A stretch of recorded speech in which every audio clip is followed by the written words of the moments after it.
Welcome to the Feminist Park Podcast. I'm Kwame. And I'm Leilani. It's great to be kicking off this journey with you all today. Yeah, we're diving into work that's really closely tied to the vision behind the Feminist Park Project, which was founded by Hussein Stuck. That project's goal is pretty ambitious, isn't it? Imagining these truly equitable public spaces, starting with the idea for an intersectional feminist park right here in Berlin. Exactly. And this podcast, well, it's kind of an extension of that. We're going to be digging into the academic research that, supports and informs that kind of vision. We'll be taking these dense, sometimes quite academic papers and really pulling out the core and insights. And looking at them through specific lenses, things like environmental justice, intersectionality, anti-colonial thought, queer theory. All the stuff that helps us think critically about space. We're actually starting with some background research that Hussein came across early on. And it highlighted something, well, frankly, quite jarring. That the benefits we think we all get from urban green spaces, parks and squares and things like physical and mental well-being, they're often deeply gendered. Meaning women and also gender-diverse people, they just don't get the same access or experience those benefits in the same way men do. Right. Less equitable access, fewer benefits. It seems almost counterintuitive, doesn't it? A park is just a park, open to everyone. Today, we're plunging into a really fascinating intersection of ideas, feminism and utopianism. Right. Now, when you think of classic utopias, you might picture, Thomas More's utopia back in 1516, this perfectly mapped, really orderly society. Mm-hmm. But here's where it gets really interesting. Historically, women often, they fared quite poorly in these seemingly ideal worlds. Yeah, often forced into endless labor, subservience. Exactly, subservience. It seems like paradox, doesn't it? Despite that often grim reality in those texts, the utopian imagination has been absolutely crucial for feminists across centuries. That does seem strange. How could a genre that often excludes or marginalizes women become such a powerful vehicle for their liberation? That's exactly what we're going to unpack today. We'll be drawing insights from Alessa John's work, Feminism and Utopianism, which explores how feminists have both celebrated and critiqued utopianism. And created their own distinct visions for a better world in the process. Right. Our mission is to understand why this mode of thinking became so vital for feminist thought, how it evolved, and what profound lessons it holds for us in imagining a more just and equitable future. Not just for women, but for everyone. Absolutely. So let's start with that utopian paradox you mentioned. Okay. When we examine what are often called these classical or blueprint end-state utopias like More's utopia. Right, the highly structured ones. Yeah, they typically depict fully mapped, geometrically organized towns. You see centrally located power, infrastructure designed for strict discipline, rigid hierarchies. It all sounds quite controlled. And even when there were provisions for inhabitants, the overall vision is often described as, distasteful. And for women, the impact was particularly harsh, wasn't it? Oh, absolutely. The text often shows them forced to labor endlessly and bow to humorless patriarchs. It's hard to imagine anyone really wanting to live there. So given how problematic these traditional utopias were for women, it seems counterintuitive that the utopian imagination would be so crucial for feminists. What's the core driver here? Well, there are a few key reasons, I think. First, and perhaps most fundamentally, genuine gender equality has never fully existed in reality. Ever. Right, so you can't point to it. Exactly. So if you can't see it, you can't easily build it. It must be imagined first just to become a subject of conscious thought and discussion. As the scholar Ann Mellor put it, those seeking a viable model of a non-sexist society must look to the future. Their model must be constructed first as a utopia. That makes perfect sense. You can't strive for something you can't even conceive of. Right. And second, historically, feminists often had limited political and economic clout, so they needed other ways to make a different future seem, comprehensible. So they turned to culture. Precisely. They turned to cultural modes, especially artistic and literary representations, to explore these possibilities. Okay. The utopian literary mode being so open to imaginative construction and unhindered theorizing became an incredibly useful vehicle. It was like a thought experiment space. Making the familiar seem strange, kind of altering perceptions about what society could be. Exactly. And that leads to a third powerful reason why this genre was so vital. It offered a socially viable pathway for what was considered, deviant or revolutionary thinking at the time. Deviant, right? How so? Well, as Darby Lewis pointed out, this Dialectical and ambiguous genre, meaning, a complex, sometimes contradictory literary form, often depicted lost outsiders in disorienting worlds. Okay. And that mirrored women's own situation perfectly, didn't it? They were told they were central to human existence, yet legally they often had no status. They were politically voiceless, domestically subordinated. So Utopia provided a space to articulate those contradictions. Yes, and to imagine alternatives. It was a crucial outlet. This brings us to a really crucial question then.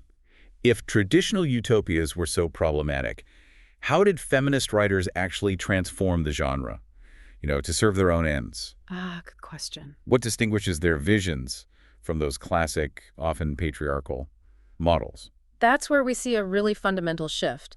Feminist authors generally, they sidestepped the blueprint form.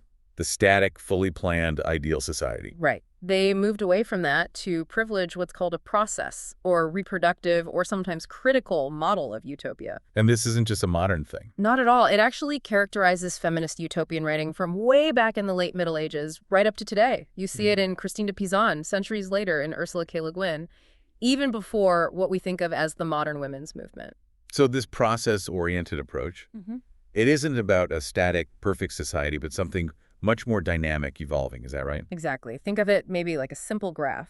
One axis goes from static blueprint utopia over to a fluid, process-oriented one. And the other axis moves from patriarchal or sexist content up to feminist content. Right. What's fascinating, according to Johns, is that feminist utopias consistently cluster in that top right area. Meaning they're both dynamic in their structure and feminist in their vision. Precisely. Process-oriented and feminist. That diagram idea really helps clarify things. Okay. Because while most feminist utopias fit that pattern, there are exceptions, right? Oh, definitely. There are intriguing exceptions. For instance, you have Margaret Cavendish's Blazing World, which is maybe more static but still has feminist traits. And conversely, William Morris's News from Nowhere is quite process-oriented, but you wouldn't necessarily call its content overtly feminist. And there are even male authors who wrote process-oriented feminist utopias. Yes, like Samuel Delaney's Triton. So it's complex, but the trend is clear. So if we connect this to the bigger picture, this shift really fundamentally changes how we think about societal improvement. Absolutely. It moves away from a fixed, perfect end state. And towards continuous evolution. It's not a destination, it's more like a journey of ongoing growth and adaptation. Well put.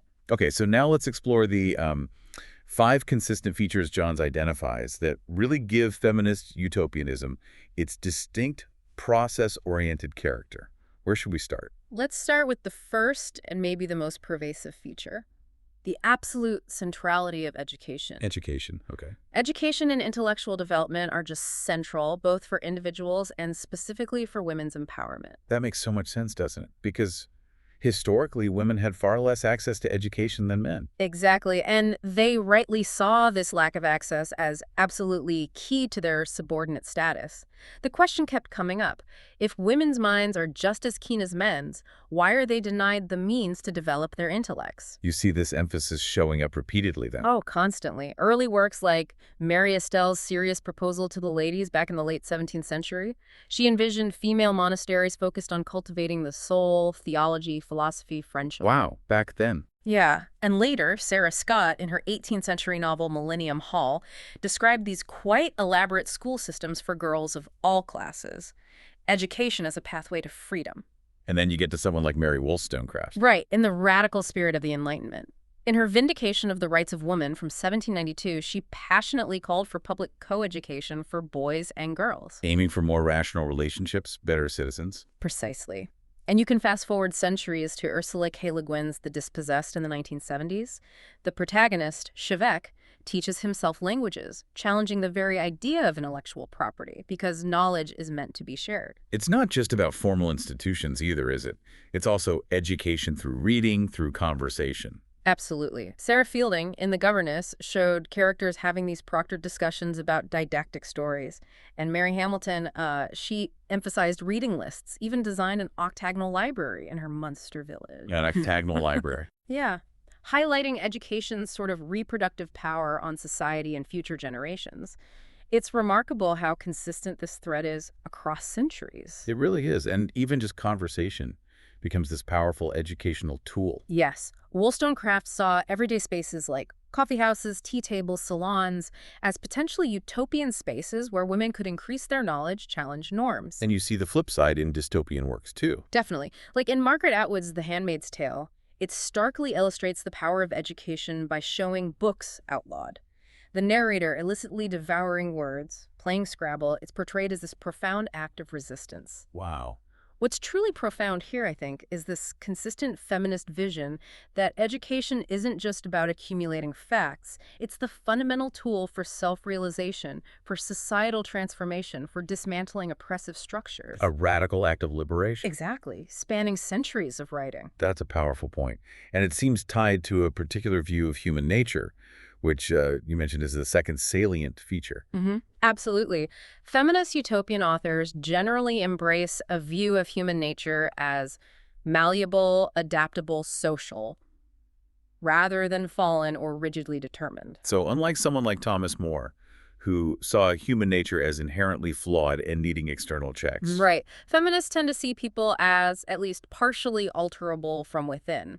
There's a kind of faith in our capacity for change. So it's a deep faith in behavior modification, but through social means. Precisely. They show faith that things like stories, conversation, education, even play can teach new habits, new goals, new values. And it happens socially. Yes. Crucially, it happens socially, within communities, within tribes, not just strictly within the nuclear family model. The idea is that inhabitants absorb society's aims and are motivated to act morally. This nurture over nature idea seems quite early then. It really does. You see it in Christine de Pizan's City of Ladies, where she implies people can alter their actions by being motivated by virtuous examples. Later authors, like Sarah Scott, even designed games within their stories, specifically to help characters evolve behaviorally, to become sort of utopian subjects. Games as tools for change. Yeah, and then much later in Marge Piercy's Woman on the Edge of Time, the utopian community Mattapoisett actively educates all the senses, the imagination, the social being. The goal is to prevent isolation and create a net of connecting between people. That's fascinating. What about the exceptions, like communities that exclude men? That's an important point. Some utopias like Scott's Millennium Hall or Gilman's Herland or Gerhardt's Wanderground do banish men, suggesting perhaps that men, or at least patriarchal masculinity, might be irremediably violent or resistant to change. But it's not always absolute. Often not. Even in some of those, you often find trustworthy men appearing, offering alternative versions of masculinity or sexuality. Think of characters like Devora, Jeff, Van, or the Gentles in Wanderground. Joanna Russ's The Female Man is maybe a more notable exception in its stricter separatism. And this ties back to the perspective of the dependent, doesn't it? Understanding subtle persuasion. Exactly. Feminists, often writing from that perspective, deeply understood how women or other underlings subtly persuade when they lack formal power. Christine de Pizan, in The Treasure of the City of Ladies, acknowledged that a woman's power, especially without formal authority, often came from her skill as an effective psychologist and manager of those around her. That deep understanding of the subaltern's position seems key. It is. Sarah Fielding, in an earlier work, described the toad eater, which is a painful term for a dependent person who had to become an expert reader of personalities, constantly flattering, adapting, just to survive and maybe exploit small opportunities. Wow. So feminist utopian authors, looking from this position of the underling, held on to hope in the canny and persuasive strengths of the powerless. They believed even those in authority could potentially be educated towards mercy or towards accepting utopian values. This faith in human malleability isn't just optimism, then. It's pretty radical. It really is. It's asserting that our biggest limitations aren't inherent flaws, but products of our social conditioning, and therefore, they are changeable. And central to all these values you're describing is the importance of community and love. Oh, absolutely. That's a huge theme. Feminist utopias consistently show intense comradeship, love, intimacy, spiritual connection. Like Mary Estelle again. Yes, in her series Proposal, she envisioned that female monastery offering the purest and noblest friendship, calling it the choicest jewel in our celestial diadem, friendship as charity contracted, a very high ideal. And you see it in later works, too. Definitely. Sarah Fielding's David Simple ends with this community built on shared property, shared work, shared emotion, specifically to counter the acquisitiveness she saw in early capitalism. The narrator concludes, "It is impossible for the most lively imagination to form an idea more pleasing than what this little society enjoyed." That's lovely. And Gilman's Herland describes inhabitants who thought in terms of the community, whose loyalty was given collectively to one another. This vision of deep interconnectedness, rather than just isolated individuals or traditional nuclear families, is absolutely foundational. Okay, so we have education, malleable human nature, strong community. What's the third feature? The third salient feature is the approach to change itself. Feminist utopias consistently depict gradualist change, a cumulative view of history, and shared power. So not sudden revolutions. Generally, no. Unlike traditional utopias that often relied on abrupt revolutionary shifts like, More's utopia, where the conqueror utopist quickly transforms the land and sets up a patriarchal power structure. Right. Feminist visions tend to build their societies piecemeal, step by step. How does that look in the texts? Well, Pizan's allegorical figure Reason tells the narrator of the Book of the City of Ladies to first set the foundations deep, then raise the walls, and then start to people this noble city now. It's sequential. In Scott's Millennium Hall, the inhabitants appear one by one. The society grows organically, adapting to circumstances. Hamilton's Munster Village is also slowly created. And legal? In Le Guin's The Dispossessed, couples on the anarchist planet Anars literally build rooms onto existing structures as their families need them, these partners' truck trains. Form follows function. There's no grand master plan. One improvement just leads to another. Which naturally leads to more decentralized power structure. Exactly. Decentralized, non-hierarchical power. Joanna Russ, writing in the 20th century, observed that the general classlessness in the feminist utopias of the 1970s naturally fostered a dispersion of power. And even way back in the 18th century. Right. Sarah Scott's Millennium Hall really emphasized women's self-determination, their freedom to decide how they spend their time, and crucially, the fundamental right to leave or withdraw from the community. Freedom begins with the right to come and go. That's a powerful idea. What about proliferation? You mentioned that earlier. Yes, that's fascinating too. These utopias often tend to proliferate. They spill over into sequels, expanding by replication. Pizan's City of Ladies leads to The Treasure. Estelle's Serious Proposal gets a part 2. Scott's Millennium Hall leads to Sir George Ellison. So they reproduce themselves. In a way, yes. There's this reproductive inner energy, which is a key distinction from traditional utopias. Once a traditional utopia reached its supposed perfection, it had nowhere else to go. It was static. But these feminist utopias keep growing, adapting. Exactly. And in later texts, this expansion happens through movement between societies, sometimes even time travel, like in Russ's The Female Man, Le Guin's The Dispossessed, Piercy's Woman on the Edge of Time. The message, the model, spreads through space and time. This idea of proliferation, maybe stemming from that dependence view of power you mentioned, it seems to shape their whole view of history, too. It absolutely does. It's not about waiting for some sudden Eden or a single revolutionary moment. Instead, it's a theory of history as accumulation. Accumulation. Yeah, where the combined power of many small, discrete events and actions leads to large impacts over time. As Sarah Scott observed, great injuries or great benefits are seldom in our power. The opportunities for either are few. National events often arise from the private views, the small actions of even the lowest officer. Marge Piercy's novel seems central here, too. Woman on the Edge of Time illustrates this powerfully. The utopian future of Mattapoisett isn't guaranteed. It's just one possible future, and it's actively engaged in a struggle against other possible, less desirable futures. And the protagonist's actions in the present matter. Critically, Connie's rebellion in the present-day asylum directly impacts whether Mattapoisett survives. The message is clear. Change is the sum total of changes we ourselves create day by day. It's not a fixed endpoint, it's a continuous collective journey we're all part of. Wow.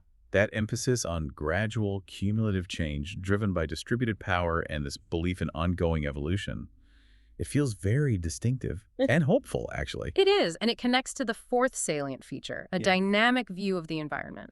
Okay, environment. How does that fit in? Well, unlike traditional views that might see nature as inert or just a resource to be exploited, feminist utopias tend to recognize the non-human natural world as dynamic, something to be respected, something that profoundly affects human actions. And you mentioned this connects to the feminist perspective. Yes, John suggests that familiarity with the position of the dependent or the exploited likely sensitized these authors to the plight of abused nature. You can see this early on in Sarah Scott's Millennium Hall. How so? The ladies create these beautiful English garden landscapes, yes, but they also actively foster indigenous plants and animals. They see the human role as preserver instead of the tyrant of the inferior part of the creation. That's quite forward-thinking for the 18th century. It really is. And of course, you also get dystopian warnings like Mary Shelley's Frankenstein or The Last Man, showing human culture failing precisely because it doesn't accommodate non-human nature. How does this play out in later works with more technology? It gets more complex. Charlotte Perkins Gilman's Herland features ingenious inventions, sure, but it's matched by meticulous environmental practices like careful composting.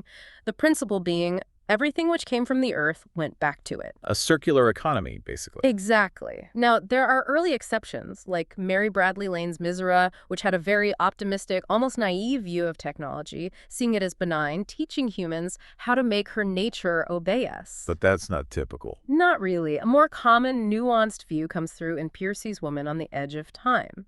The Mattapoisett community has sophisticated reproduction tech, yes, but it's fundamentally a rural, own-fed village relying on plant proteins. And that's contrasted with? Starkly contrasted with 20th century New York, which is described as an age of greed and waste, burning compost, polluting rivers. The implication is clear. True progress has to integrate with nature, not dominate it. Is there an emotional connection, too? Often, yes. Joanna Russ noted that some authors present characters feeling a strong emotional connection to the natural world. Think of Sally Miller Gearhart's Wanderground. Right, the ill women. They live in a green world. Nature literally speaks to them. They converse with trees, ride the winds. It's very deeply connected. And Le Guin. In The Dispossessed, the character Tokfer has this passionate concern for landscapes and living creatures. And Chevek, looking at the lush planet Urus, sees it as what a world is supposed to look like. Which highlights the state of other worlds. Exactly. Ambassador Kang from Terra points out bluntly that her home planet is a ruin, a planet spoiled by the human species. It really brings home the idea that truly progressive societies have to recognize the interconnectedness of all life. It's not just about human relationships, but our relationship with the planet itself. Precisely. Okay, that brings us to the fifth and final salient feature, pragmatism. Yes, pragmatism. Feminist utopians are, as Charlotte Perkins Gilman wrote about the inhabitants of Herland, nothing if not practical. Practicality in practice. Absolutely. In Joanna Russ's While Away, girls learn heavily practical things. Running machines, law, transportation, medicine, swimming, shooting. Very hands-on skills. On Liggins and Nurs. Le Guin describes a nurse as a society that has to be practical, fundamentally concerned with survival only. Collective effort is literally the only means of staying alive in that harsh environment. So this isn't just about lofty ideals, it's grounded. Very grounded. And this isn't just about day-to-day survival. Johns argues it has profound philosophical underpinnings. How so? Well, philosopher Aaron McKenna argues that the most useful feminist utopias actually align well with philosophical pragmatism, especially for thinking about a freer global future. We need visions that account for connectedness, multiplicity, complexity. And it connects to specific philosophers. Yes, like John Dewey's concept of the end in view. This isn't a fixed final goal, but a provisional goal that arises from a critical understanding of the present and our desires for the future. So it's constantly evolving. Exactly. It's a continuous chain of ends becoming means for further ends. Drusilla Cornell suggests something similar. Freedom comes through universal access to the imaginary domain, and utopia is part of that. What we see as possible actually changes as we change. So imagining possibilities is a practical act. It is. Angelica Bammer calls it anticipatory pragmatism, or thinking about a concrete utopia in process. It's about accommodating change by thinking in concrete and practical terms. And this aligns with Bloch. Yes. It lines up nicely with Ernst Bloch's concept of the not yet, that potentiality within the present. It's part of what he called anticipatory consciousness, where we understand possibilities that haven't quite taken shape yet. The daydream isn't just fantasy. It can be a kind of roadmap. So it's not just about dreaming, is it? It's about a very grounded, practical approach to making those dreams, those possibilities, a reality. Exactly. This isn't escapism. It's a powerful call to action, rooted in practicality. What's truly fascinating, then, is how these 5 features, the centrality of education, the belief in human malleability and community, gradual change, that dynamic view of nature, and this unwavering pragmatism, how they all come together. Right, they form a powerful, distinct vision of utopia. It's not about some distant, static, unreachable ideal. No, it's an ongoing reproductive process, something that requires constant engagement, constant work. Exactly. And looking back at centuries of feminist utopian writing, it's clear these aren't just literary exercises, are they? Not at all. They've been a consistent force for transforming discontent into critique and turning desire into practical political action. And you can argue they've directly contributed to real-world changes, things like public education, women's independence, environmental movements. Mhm. These ideas had to be imagined first. Absolutely. In a world that often feels, well, overwhelming with pressing issues, poverty, prejudice, climate change, it can be tempting to be a bit pessimistic, can it? Very tempting. But the consistent call from thinkers, like those Johns discusses, for a return to utopian imagining, it really reminds us of its enduring power. It's not about ignoring problems, but about finding constructive ways forward. In essence, maybe the most profound takeaway from this deep dive is that our collective imagination isn't just for escaping reality. But for actively shaping it. Precisely. So what does this all mean for you listening right now? It means that thinking about a better future isn't just for academics or authors locked away somewhere. No, it's a fundamental human capacity, that anticipatory consciousness Bloch talked about. And it can help organize our own discontent, our own frustrations with the way things are, and help sketch out roadmaps for real change. One small, practical step at a time. Exactly. Perhaps the most profound takeaway is just that. Our collective imagination is a tool, not just for escape, but for actively building the future we want. So the question becomes, what future are you imagining? And what small, practical steps can start to bring it closer? This knowledge is a tool, really. A tool for seeing your city differently, and potentially for helping to change it. It's been a really insightful deep dive, I think. This document provides such a vital framework, especially for projects like the Feminist Park Project that are trying to build something fundamentally different. It shows just how interlinked urban design and social justice are. It really does. But it also shows the scale of the challenge, right? It requires sustained effort, real commitment, and a genuine willingness to shift power dynamics in how cities get made and managed. Definitely. It makes you think about how we ensure those voices, the ones that have been excluded, are actually heard and centered. There's another quote from Sarah Ahmed in the handbook that feels relevant here. Go on. She says, "If you have to shout to be heard, you are heard as shouting." That's powerful. It makes you ponder, doesn't it? How can the design of public space itself work differently? How can it amplify the voices of those who've been historically silenced, ensuring their needs are met without them having to shout just to be noticed? How can design itself listen? That's a really provocative thought to end on. A lot to think about. Indeed. Thanks for joining us for this deep dive.